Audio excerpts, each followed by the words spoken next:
In 1803, a man was born into slavery in Talbot County, Maryland. He did not know his birthday. He was separated from his mother as an infant. He watched enslaved men be beaten to the edge of death as a child because the system required witnesses to understand that resistance was futile. And he decided he would not accept it. At 15, he started teaching himself to read, an illegal act that enslaved people in Maryland could be killed for. At 20, he escaped, walked north, changed his name to protect himself from bounty hunters. And then he did something extraordinary. He turned around and spent the rest of his life fighting to end the system he had escaped. His name was Frederick Douglass, and the words he wrote changed American history. Here is what he understood about freedom, power, and the human mind. Lesson 1. Knowledge is the pathway from slavery to freedom. This is the lesson Douglass called the most important discovery of his life. When he was 12 years old, his enslaver said something revealing. If you teach a slave to read, he'll be unfit for slavery. He'll forever yearn for freedom. Douglass said that sentence unlocked everything for him. He realized, if knowledge makes a person unfit for slavery, then knowledge is the weapon. The system of oppression required keeping people ignorant. Break that, and the whole structure becomes unsustainable. He spent 2 years trading bread to white children in exchange for reading lessons. Lesson 2. Power concedes nothing without a demand. Douglass said this in 1857.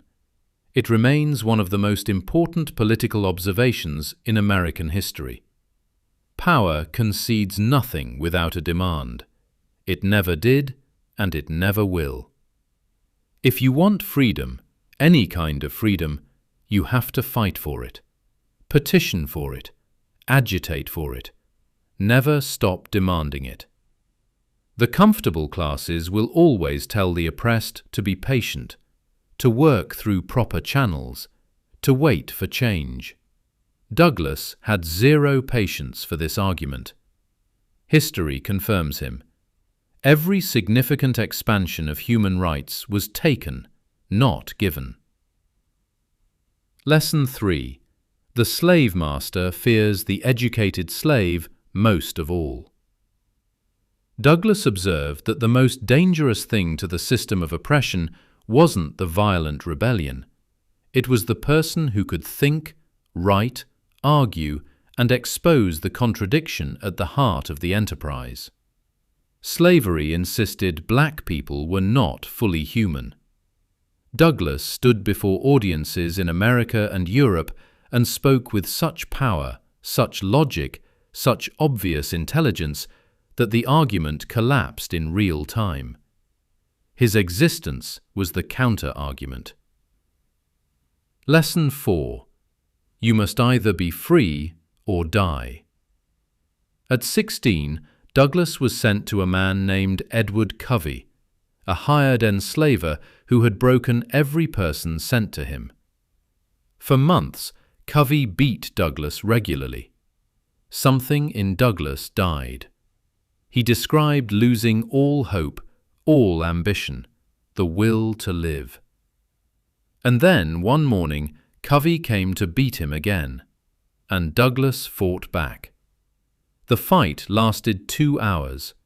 Covey never touched him again. And Douglass later wrote, "That fight revived within me a sense of my own manhood. I was a changed being after that fight. I was nothing before. I was a man now." The moment you decide you will no longer accept what is unacceptable is the moment you are free, even before the chains come off. Lesson 5. The limits of willpower. Douglass's story is sometimes told as a pure triumph of individual willpower, the man who pulled himself up by sheer force of character. Douglass himself rejected this framing. He credited specific people at every stage: the woman who taught him his first letters, the abolitionists who gave him a platform, the readers who made his autobiography a bestseller. No one escapes anything alone. What we call individual achievement is always collective at its roots. Lesson 6. Tell your story. Douglass's narrative, published in 1845, when he was still a fugitive and could legally be re-enslaved, is one of the most powerful acts of courage in American literary history. He named names, gave locations, described what he saw with no euphemism. He understood that the system depended on silence, on people not knowing, on comfortable distance between the comfortable and the suffering. He removed that distance with a pen. Frederick Douglass died in 1895, 77 years old. He had started life as property. He ended it as the most photographed American of the 19th century, having sat for more portraits than Abraham Lincoln. He understood something about the power of being seen.